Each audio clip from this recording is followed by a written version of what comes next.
Gloria a Dios. Esa es nuestra oración, como siempre, mis amados hermanos. Y ruego al Señor que nunca, jamás de los jamases, se nos olvide que vivir es Cristo. Eso es todo lo que interesa al final, mis amados hermanos. En Él vivimos, en Él nos movemos. Y la última realidad que existe es que sea que vivamos o sea que muramos, ser del Señor. Así que, mis amados hermanos, hoy vamos a continuar en la exploración de los salmos, orando que nuestro Señor conceda arrepentimiento por su palabra, que el Señor nos conceda y provea un mayor aprecio y amor por el Evangelio del Señor Jesucristo, por su palabra. Y ruego, como siempre, que mis débiles y falibles labios no sean en algún momento impedimento para su palabra infalible. En Cristo Jesús lo ruego. Amén. Mis amados hermanos, no se olviden, cada vez que entramos a explorar los salmos, lo hacemos con la intención de que usted y yo podamos ampliar nuestra dieta de la palabra de Dios. Y la motivación en esta iglesia es que desde este púlpito, sea quien sea que esté aquí, se predique todo el consejo de Dios. Porque consideramos que toda la palabra es inspirada por Dios y útil de manera abundante para todos sus hijos, a fin de que seamos enteramente preparados, gracias hermana, para toda buena obra. Y como ya mencioné, mis amados hermanos, hace unas semanas atrás, los salmos nos ofrecen a usted y a mí, sin importar nuestra edad, un marco piadoso, un marco que sea devocional para expresar nuestras emociones a Dios. Lo hacen de manera individual, lo hace también de manera colectiva. Y en este caso, observamos la misma tendencia con lo que hemos visto en el Salmo 3, 4 y 5. Al igual que la mayoría de los salmos de este primer libro, es el sufrimiento, es un salmo de lamento. Ahora, este particularmente, el Salmo 6, lidia con una de las causas del sufrimiento humano, la cual es el pecado. Y antes de que avancemos un poquito más, me parece que es propicio tomar este momento para recordarle a la congregación que no todo sufrimiento en la vida de alguien es producto del pecado, porque a veces se confunde eso. Nunca olvidemos que no todo lo que sucede en nuestras vidas, incluyendo el sufrimiento, es necesariamente producto del pecado. El testimonio de Job, por ejemplo, nos lo demuestra. Sin embargo, el pecado, debido a su naturaleza destructiva, sin que importe lo que el mundo quiera decir al respecto, el pecado también produce sufrimiento. Y no solamente sufrimiento en la vida del que peca, sino en todo lo que están a su alrededor también.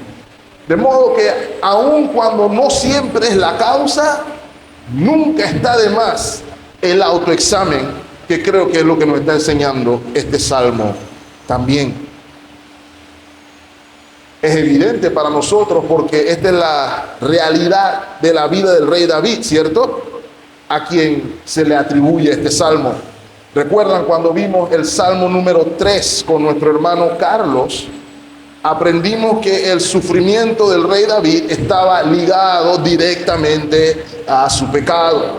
De hecho, el título del salmo 3 nos apunta al periodo de su vida en el que estaba huyendo de su hijo Absalón. Y todo eso estaba ligado a los eventos que se registran en 2 de Samuel, capítulo 11. Todo el mundo conoce, ese es el registro del pecado de David, el cual Dios lidia en el capítulo 12 con las consecuencias de dicho pecado. ¿Y por qué razón lidia con las consecuencias del pecado? Quiero que lean conmigo la parte final de 2 de Samuel, capítulo 11, versículo 27. Dice la palabra del Señor: mas esto que David había hecho fue desagradable ante los ojos de Jehová. ¿Okay? El pecado produce una respuesta por parte del Dios santo y el Dios justo. Y eso es siempre, mis amados hermanos, sin importar quién sea usted. Ahora, el Salmo número 6 es considerado como el primero de 7 salmos penitenciales. Y se le conoce como salmo penitencial porque ese tipo de salmos, de los cuales hay varios, ya mencioné 7, producen o expresan un sentimiento de arrepentimiento genuino. Son útiles para expresar arrepentimiento delante del Señor. Y esa es una de las razones por la que ustedes ya se habrán dado cuenta, mis amados hermanos, que estos salmos encuentran un sitio prominente en nuestra liturgia durante nuestro ciclo de confesión.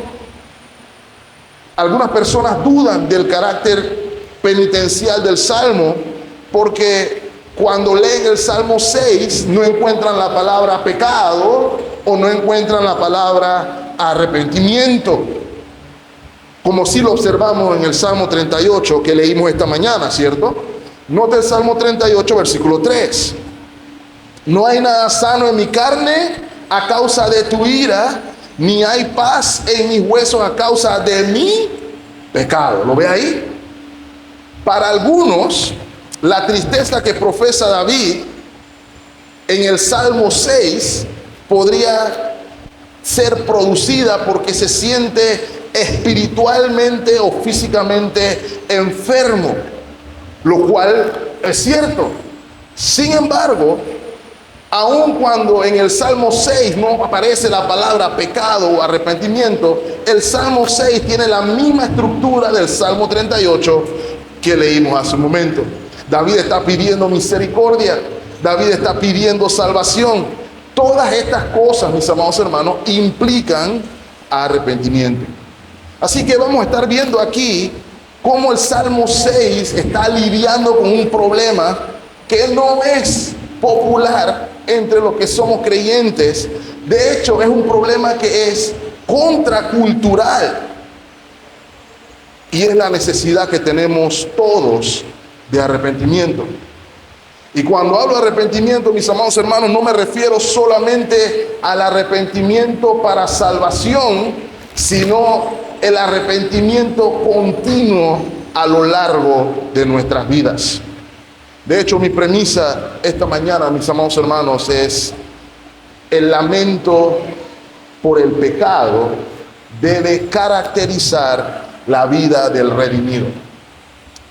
El lamento por el pecado debe caracterizar la vida del redimido. Así que este salmo de lamento mantiene el mismo patrón que hemos estado viendo. 3, 4, 5. Hay una causa, hay un sufrimiento que tiene el que canta, el que ora. Y ese sufrimiento, nunca debemos olvidar, mis amados hermanos, está dirigido o está apuntado hacia Dios. Eso va a ser algo recurrente para que nunca se nos olvide, mis amados hermanos, ya sea a causa de nuestro pecado el sufrimiento, ya sea que no sea a causa de nuestro pecado el sufrimiento, ya sea que sea a causa del pecado de otra persona nuestro sufrimiento, el método siempre es el mismo: vayamos todos al trono de la gracia. ¿Okay? Estos salmos no son repetitivos porque sí, porque están enseñándonos, mis amados hermanos, una lección que tendemos a olvidar. El pueblo de Israel cantaba estos salmos con regularidad para impregnar en nuestros corazones la necesidad de recordar a quién hay que acudir. Eso es lo primero que observamos. Sin embargo, mis amados hermanos, mi enfoque en este pasaje en particular es que observemos primero la razón del lamento de parte del rey David, y en segunda instancia la declaración de fe que resulta de entender la relación profunda y pactual que tiene con Dios. Si a usted se le olvida algo de lo que yo voy a decir a continuación, mis amados hermanos, no se le olvide de ninguna manera, bajo ninguna circunstancia, de que el arrepentimiento o la verdadera penitencia surgen de balancear dos realidades: el conocer la magnitud y la gravedad de nuestro pecado, y de reconocer al mismo tiempo la magnitud y profundidad de la misericordia de Dios. Ambas realidades son fundamentales para que el creyente pueda vivir a plenitud su vida cristiana. Algunos lo llaman como la tensión que hay entre la ley y la gracia. Así que sin más preámbulo, hermano, vayamos a la razón del lamento. Lo primero que usted observa al ver el versículo 1, donde se revela precisamente esto, es que el rey David, en medio de sus circunstancias, en medio de su sufrimiento, en medio de su lucha, en medio de la situación con Absalón o cualquier otro de sus hijos, él comprende que él está bajo la ira de Dios. Ese es el detalle que se está señalando aquí. Note el versículo 1: Jehová, no me reprendas en tu enojo, ni me castigues en tu ira. Enojo, ira. El énfasis aquí es la ira de Dios. Pero hay dos palabras también que ustedes deben observar en ese mismo versículo que permiten entender el énfasis que está haciendo el rey David. No me reprendas, no me castigues. Esas palabras implican el reconocimiento de una posible causa. El enojo o la ira de Dios no son el resultado del capricho, no son el resultado de la arbitrariedad. A veces los hijos entienden que el enojo de un padre es el resultado de la arbitrariedad. A veces los padres o los hijos, cuando se vuelven groseros, le dicen a los padres cosas como: ¿qué bicho te picó hoy? ¿Por qué estás así hoy? ¿Por qué hoy estás molesto? Ese tipo de cosas suceden. Y aun cuando los padres somos pecadores, por lo general nuestro enojo o disciplina no es resultado del capricho, sino que hay probablemente una renuencia por parte del hijo a reconocer cuál es la causa del enojo. Y note que esto también sucede con todas las culturas paganas de la antigüedad. Todas estas tenían un concepto de la divinidad lejano, impersonal, de un Dios caprichoso, de un Dios arbitrario, que podía amanecer un día bravo y otro día estaba feliz. Y las personas de la antigüedad tendían a entender que ellos nada más tenían que manejar los métodos para aplacar la ira de un Dios caprichoso. Sin embargo, mis amados hermanos, el Dios que adoramos, el único Dios verdadero, el único Dios que es sabio e inmortal y que vive en luz inaccesible, no funciona de esa manera. El Dios verdadero es cercano. El Dios verdadero es personal. El Dios verdadero se mueve con propósito. El Dios verdadero se revela como un Dios santo y justo. Y de hecho se revela como el juez de toda la tierra. De modo que su ira no es una ira como la del hombre, arbitraria o pecaminosa, sino que su ira es santa. Él es el juez de toda la tierra. Mire cómo lo pone Abraham en Génesis capítulo 18, versículo 25. Lejos de ti hacer tal que hagas morir al justo con el impío, y que sea el justo tratado como el impío, nunca tal hagas. El juez de toda la tierra no ha de hacer lo que es justo. Abraham conocía el carácter del único Dios verdadero. Y si hay algo que Dios no es injusto. Su ira siempre está justificada. No hay nadie que pueda decirle a Dios, ¿por qué te pones así? No hay nadie que le pueda decir a Dios, estás exagerando con tu reacción. Toda persona que entienda su vida de esa manera tiene dos problemas. Primero, no conoce a Dios, uno, y tampoco conoce la gravedad o el problema del pecado. Y eso sucede en nuestra sociedad con regularidad. Es lo primero que quiero que observen allí. Si se fijan, mis amados hermanos, David aquí está reconociendo que su vida no está en manos de Absalón, que su vida no está en manos de ninguno de sus hijos, o de ninguno de los conspiradores, o ninguno de sus enemigos. David está reconociendo que su vida está en manos de Dios. El clamor que vemos aquí del rey David reconoce que él, a quienes ve como sus enemigos, son instrumentos en la mano de Dios. David no dice, el diablo me tiene así. David no dice, Absalón me tiene así. David dice, la ira de Dios está sobre mí. ¿Ven la diferencia ahí, hermanos, mis amados hermanos? Una evidencia que es irrefutable de que hemos sido regenerados por el Espíritu Santo de Dios es reconocer el efecto que produce el pecado en mí como individuo y cómo el pecado ofende a Dios. Y eso es evidentemente algo que el creyente debe comprender. Y mis amados hermanos, eso que yo acabo de mencionar es algo que es contracultural, porque nuestra sociedad, nuestra cultura, no me importa dónde sea, es la cultura de la autojustificación. Nunca es mi pecado, siempre es el pecado de otro, siempre es las acciones de otro, o la peor de todas, en mi opinión, el problema es el ambiente. Los muchachos roban, o los muchachos hacen esto o lo otro, las personas hacen esto o lo otro porque el ambiente los corrompe.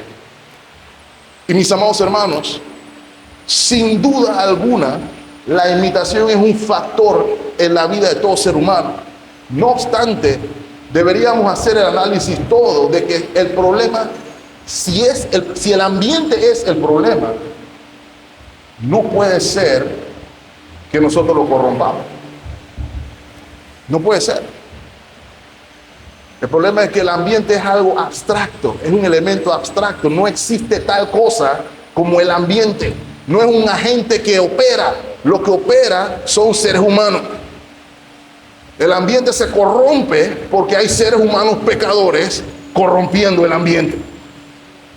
Si no fuera así, mis amados hermanos, el ambiente nunca se corrompería. ¿Quién fue el primero que lo corrompió? ¿Saben qué, mis amados hermanos? La Biblia tiene la respuesta. El primero se llama Adán. Dice Romanos que por el pecado de uno, entró la muerte al mundo. Entonces, repetir que es el ambiente lo que produce el problema en los individuos es negar, mejor dicho, la realidad de la situación del pecado en nuestros corazones, y es lo que se llama la autojustificación. Permea la cultura en todos los ambientes, laboral, eclesiástico, estudiantil. La culpa nunca es mía, el pecado nunca es mío, el pecado es de otro. Y no hay nada más orgulloso que eso, hermano, porque estamos diciendo con estas acciones que otros pecan, pero yo no. Es contracultural. Voy a citar al hermano Justin Burkholder, que en el estudio que tuvimos durante estas 3 semanas, en uno de sus libros, me pareció apropiado para hoy. Dice el hermano Justin: no queremos ser confrontados por nuestro pecado porque seguimos buscando maneras de presentarnos como buenos delante de Dios. Nos gusta que la gente nos reconozca como buenas personas. Por temor a las otras personas o por temor a admitir nuestro pecado, lo escondemos. Lo que sucede es que todos entramos a la iglesia fingiendo no ser pecadores para que los otros pecadores no se enteren de que sí somos pecadores. Y eso lo resume de manera perfecta para mí. Vamos por las iglesias y preguntamos: hermano, ¿cómo está? Todo el mundo está bendecido y en victoria. Todo está bien, no hay problema de ninguna manera en mi vida y en mi ser. Emano la gloria de Dios por el camino. Realmente habemos algunos que caminamos así. Y mis amados hermanos, llega un tiempo cuando ya uno entiende que todo esto no es real. Por eso es que el Salmo 6 es relevante. Por eso lo oramos en nuestro ciclo de confesión, porque David va por la ruta contraria. David reconoce su condición. David es consciente de que él pecó y por consiguiente en fe responde al Señor. Quiero que vean conmigo la declaración de fe. Aquí es donde vamos a pasar la mayoría para concluir. El Salmo 1 declara que el Dios justo está aplicando juicio, disciplina sobre su hijo. ¿Y por qué digo su hijo, mis amados hermanos? Porque este es un detalle importante. Hay un patrón que usted debe notar en el clamor del salmista. El nombre del pacto, el nombre Jehová, el nombre Señor, si tiene la Biblia de las Américas o la Nueva Biblia de las Américas, es preeminente a lo largo del Salmo. Lo vemos en el versículo 1, lo vemos en el versículo 2, lo vemos en el versículo 3, en el versículo 2 lo vemos 2 veces, en el versículo 4 lo vemos también y en el versículo 9. Oh Jehová, Jehová, Jehová, Jehová, Jehová. Todo esto para indicarnos que el trato, la relación de Dios con David y de David con Dios se fundamenta en el pacto, en la promesa hecha por Dios desde Génesis 3, pasando por Abraham y los patriarcas hasta inclusive el rey David. El pacto de que él sería su Dios y ellos serían su pueblo. Es en virtud de esa relación en que David clama al Señor, en la que David reconoce su pecado y presenta su causa delante del Señor. Acompáñame, por ejemplo, a Isaías capítulo 54, versículo 9. Dios está hablando de su relación con su pueblo, que está precisamente en un declive espiritual terrible. Y note lo que dice el versículo 9. Puede leer todo el capítulo en casa si así lo desea. Porque esto me será como en los días de Noé, no como Abdiel, sino como el verdadero Noé, cuando juré que nunca más las aguas de Noé pasarían sobre la tierra.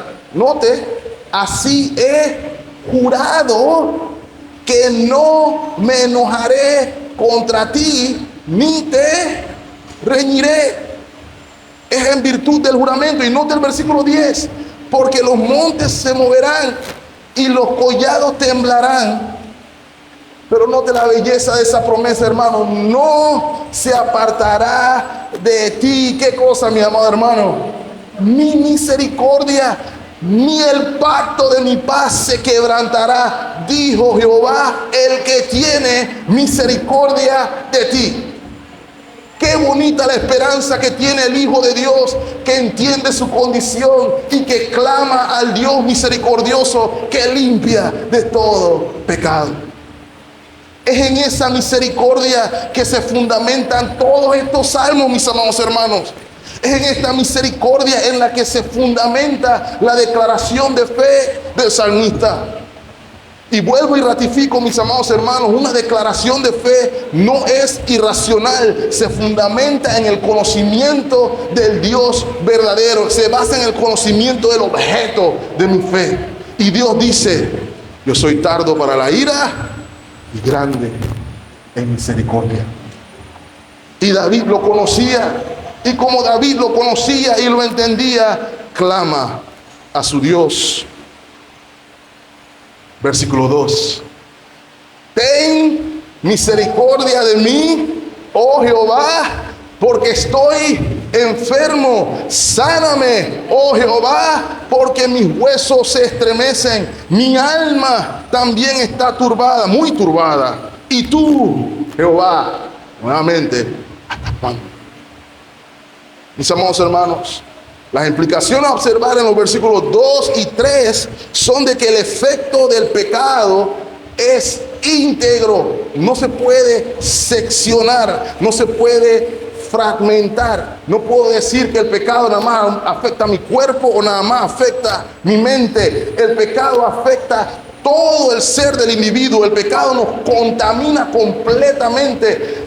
Lo que produce distorsiona mi mente y mi cuerpo también.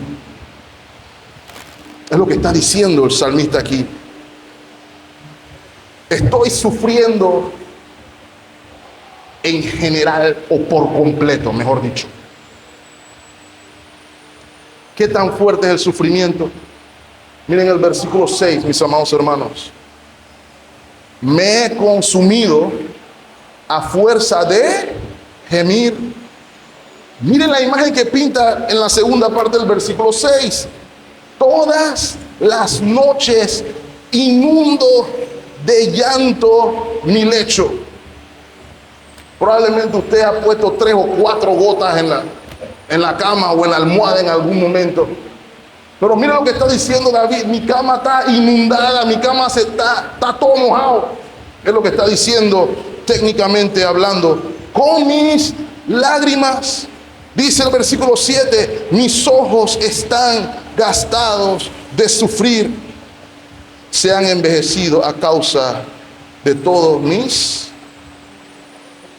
angustiadores. Y creo que hay 2 cosas importantes a observar aquí, que son relevantes para el creyente mientras ora. Gracias a Dios que hay misericordia, gracias a Dios que en Jesucristo hay perdón en virtud del pacto hecho, pero hay algo que el creyente nunca debe olvidar. No importa qué tan agradable parezca, no importa qué tan insignificante se perciba, no importa lo que el mundo quiera decirte que no es ningún problema, sepámoslo bien, el pecado tiene consecuencias. La paga del pecado siempre es muerte. La paga del pecado es muerte siempre. Sus consecuencias estarán allí siempre. El sufrimiento que produce nunca se sobrepone al supuesto placer que ofrece, independientemente cuál sea la perspectiva que estemos utilizando. David lo vivió, como dicen los pelados, en 4K. Yo estoy seguro que ya a esa altura él probablemente maldecía, esta es mi versión, el día que vio a Betsabé desde el balcón. Porque eso fue un rato nada más, hermano. Lo del balcón se fue, se dio, pasó lo que pasó, pero el resto de su vida estuvo marcado por eventos como este, hermano. Y es la pregunta que pocos nos hacemos cuando estamos tentados a pecar. En lugar de correr al Señor en auxilio, tendemos a hacer autojustificación y raciocinio. Puede que no esté tan mal. Permítame afirmarle siempre, mi amado hermano, siempre estará así de mal. Siempre. Así que la oración del salmista aquí es: Señor, restáurame. Este es mi sufrimiento, ten misericordia de mí. ¿Hasta cuándo estaré en esta condición? Esa es la idea a observar. Pero una vez más, todo esto es ligado al entendimiento de la gracia de Dios dispensada a sus hijos en el pacto. Ahora, miren el versículo 4. Vuélvete, oh Jehová, líbrame, libra mi alma, sálvame por tu misericordia. De nuevo, la apelación es a la gracia de Dios. Versículo 5. Porque en la muerte no hay memoria de ti. En el Seol, ¿quién te alabará? Ahora el versículo 5 tiende a ser un pasaje de debate, porque las personas a veces consideran que este pasaje está abordando el tema de lo que sucede después de la muerte. Y David no tiene eso en mente. Consideramos, mis amados hermanos, que David es sobre todo entendedor de estar en la presencia del Señor cuando el creyente fallece. No obstante, lo que él quiere decirnos aquí es que hay un genuino interés por parte del rey de no morir bajo el castigo de Dios, sino de poder lidiar con su disciplina de tal manera que él pueda seguir adorando al Señor en primera instancia, y en segunda instancia ver el cumplimiento de las promesas del pacto. Así que la oración aquí, o lo que se busca con esta palabra, es: Señor, yo quiero adorarte, yo quiero seguir alabando tu gracia. Si muero, no puedo seguir haciéndolo. Si muero, no puedo ver las promesas hechas a mi casa a causa de mi pecado. Va por ahí el asunto. Y aquí se nos da una lección importante, mis amados hermanos. La verdadera adoración, la verdadera felicidad, fluye de un entendimiento de la gracia y la misericordia de Dios. Es el reconocimiento de que el problema que tengo es que estoy viviendo delante de un Dios santo y yo soy pecador, y solamente por la esperanza del evangelio o la buena noticia de la misericordia y la gracia de Dios extendida al pecador, yo puedo adorarle y puedo ser feliz en él.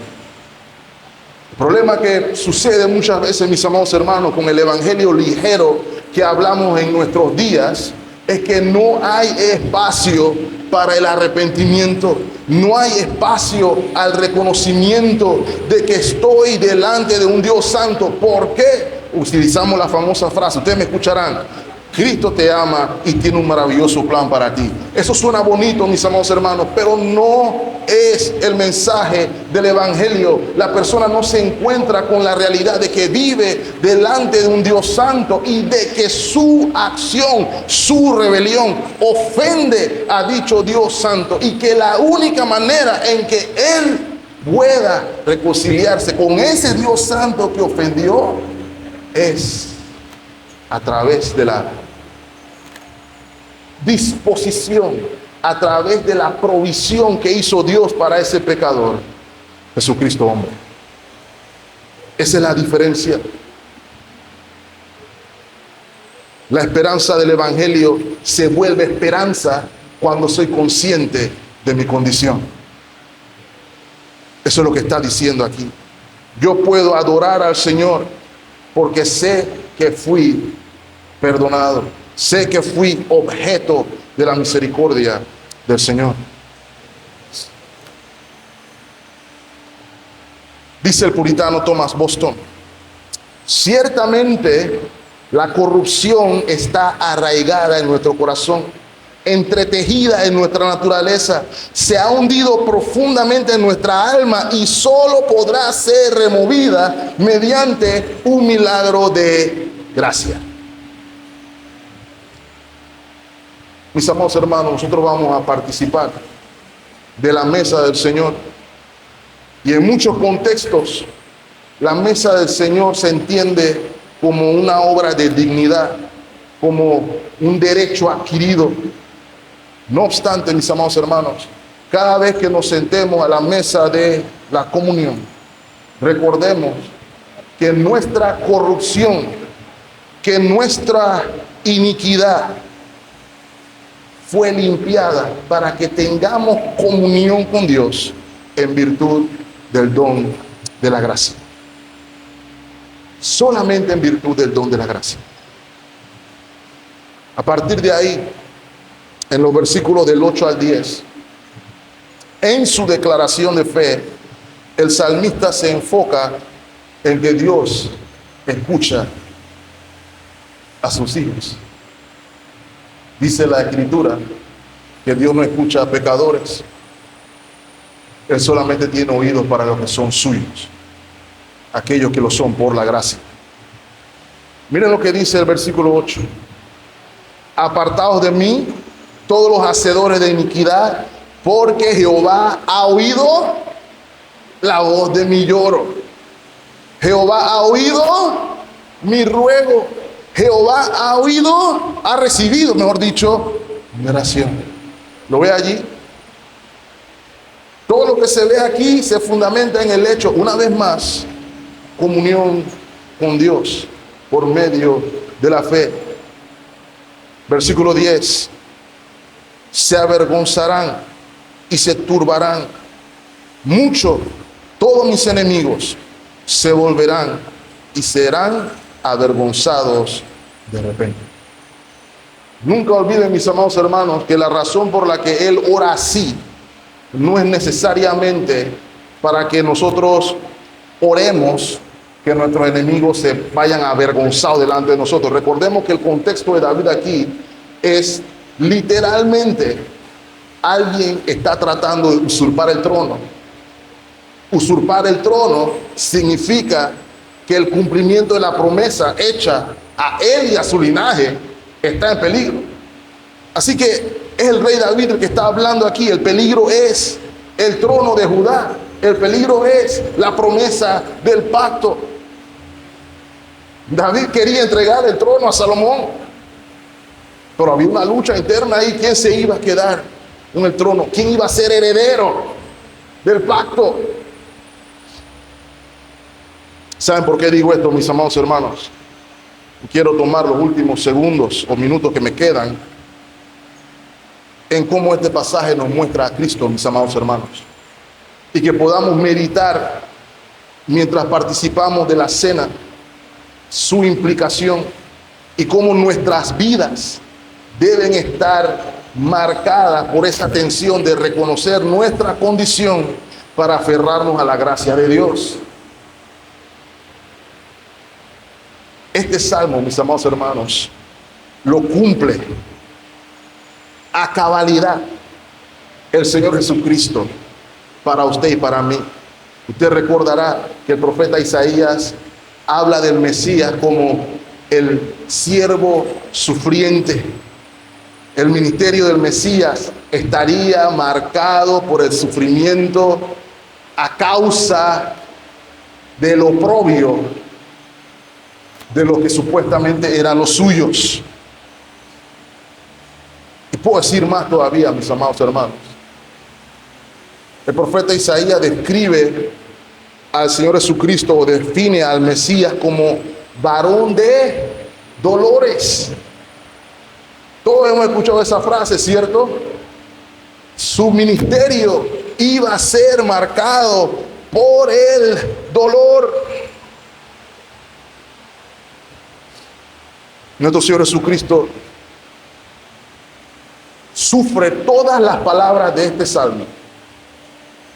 Y quisiera mostrárselo. Vimos en el versículo 1, Señor, no me reprendas en tu enojo. Señor, no me castigues en tu ira. Eso es lo que ora David.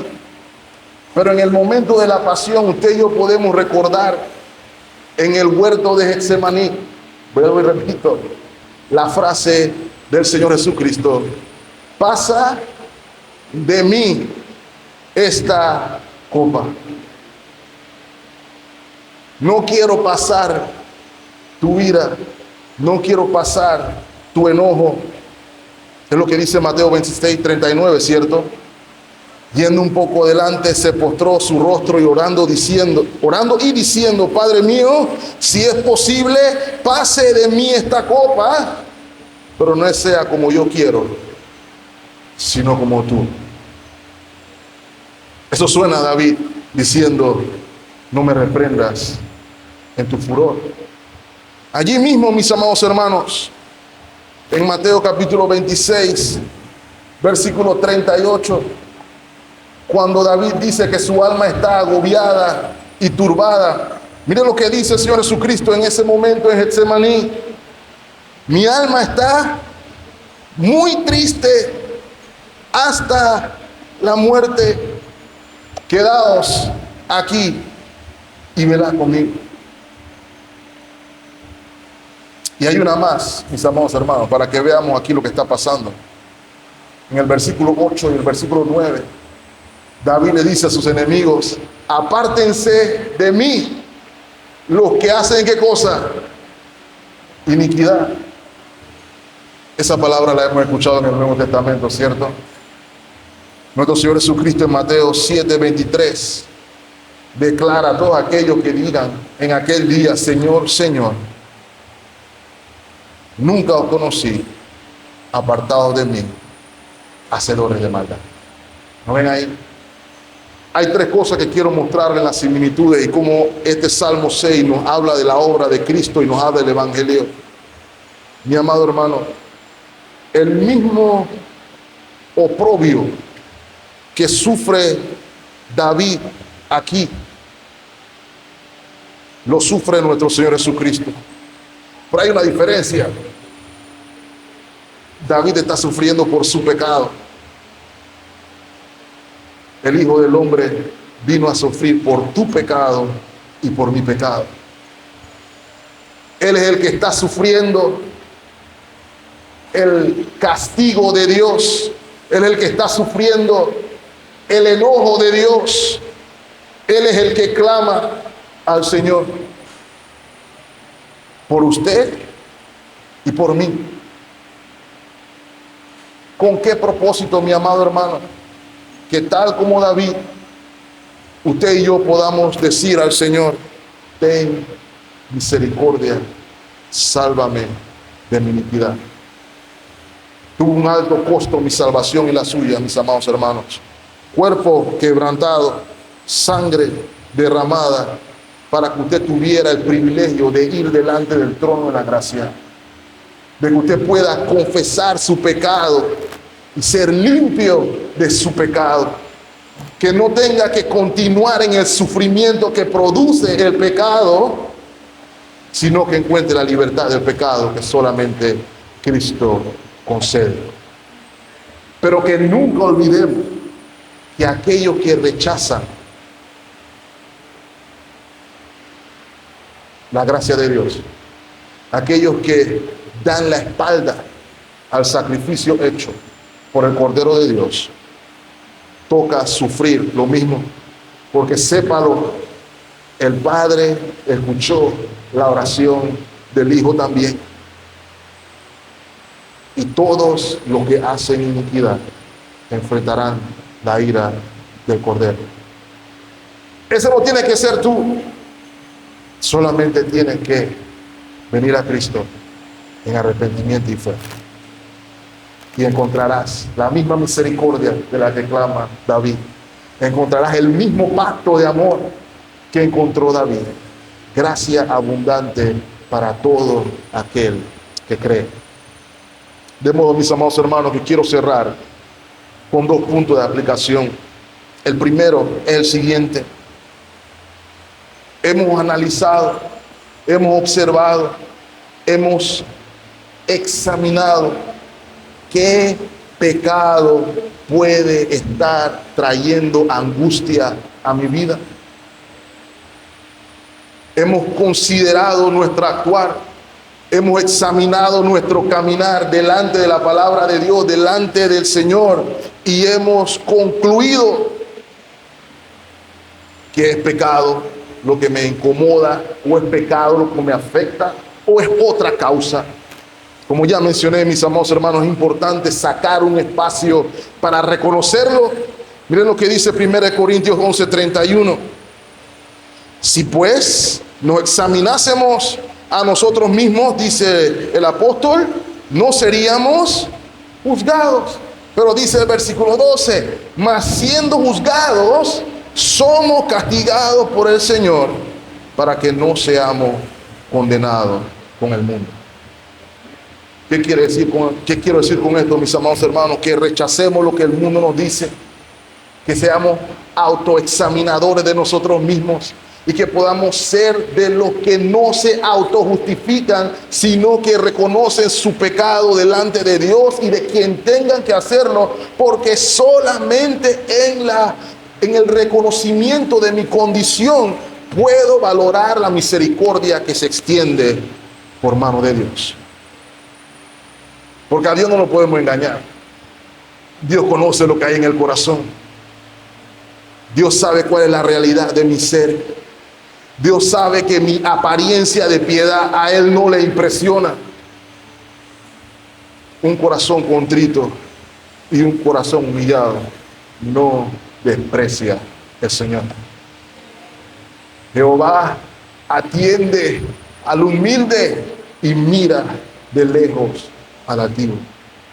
El Nuevo Testamento exhorta a todas las iglesias: confiésense los pecados los unos a otros, exhórtense los unos a los otros. Ese tipo de cultura se tiene que desarrollar en la iglesia. Arrepentimiento por todos lados. Nunca piense que el arrepentimiento es una evidencia muerta de fortaleza, porque es en la debilidad que Él muestra su poder. Yo no quiero parecer débil, así que yo soy duro, me mantengo inflexible. Sépalo bien, nuestro pecado nos alcanzará tarde o temprano.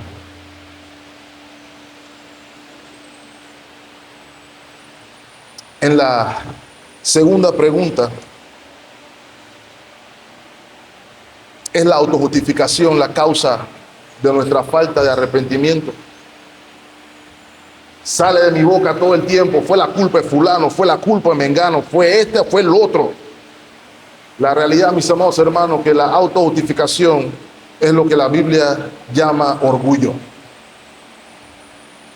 El orgullo hace daño, mis amados hermanos, porque nos libra de humillarnos para la gracia del arrepentimiento y el perdón. Mis amados hermanos, la Biblia, a la luz del Evangelio, nos llama a la confesión de nuestro pecado. Lo leemos también en nuestro ciclo de confesión. Primera de Juan 1:9. Si confesamos nuestros pecados, Él es fiel y justo para perdonarnos y limpiarnos de todo mal. Dice Primera de Juan también que si decimos que no tenemos pecado, somos mentirosos y estamos haciendo a Dios mentiroso. La cultura de autojustificación no acompaña las Escrituras. Sigamos el ejemplo de David aquí y vayamos al trono de la gracia reconociendo nuestro pecado y clamando al que extiende misericordia. Decía el puritano George Swinock: una oveja puede caer en una zanja y contaminarse. Pero la oveja se apresura a salir de allí tan pronto como puede. Sin embargo, el cerdo escoge un lugar sucio, se revuelca todo el día en el lodo y el fango. ¿Qué quiere decir el hermano Swino con esa analogía? Que un santo puede caer en pecado, pero corre a recuperarse mediante el arrepentimiento. Le incomoda sentirse sucio, así que hace lo que tiene que hacer para sentirse limpio. Por el contrario, un pecador vive de día y de noche en el estado de pecado, sin arrepentimiento, y no solamente no tiene arrepentimiento, sino que se siente bien. Por eso dijimos, mis amados hermanos, que una de las evidencias de la regeneración es un lamento genuino por el pecado y el correr a la gracia de Dios para perdón y misericordia. Sea esa nuestra realidad, es esa nuestra oración. Señor le bendiga ricamente. Oremos.